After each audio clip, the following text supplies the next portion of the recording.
ভূতের ছায়া, নদীর অভিশাপ। একটি ভয়াবহ বাংলা ভূতের গল্প, 4 পর্বে বিভক্ত।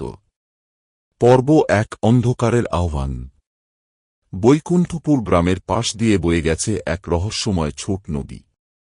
দিনের বেলায় সে শান্ত, সরল, কিন্তু রাত বাড়তেই তার গর্জন যেন অন্যরকম হয়ে ওঠে।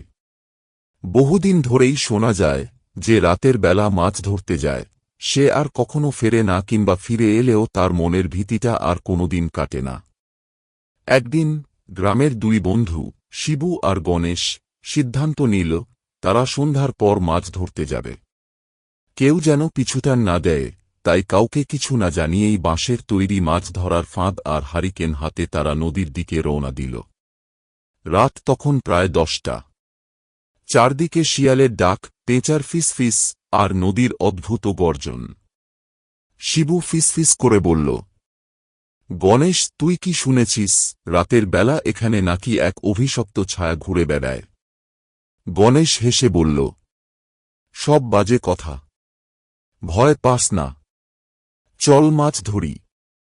কিন্তু ঠিক সেই সময় নদীর জলে একটা অদ্ভুত ছায়া নড়ে উঠল।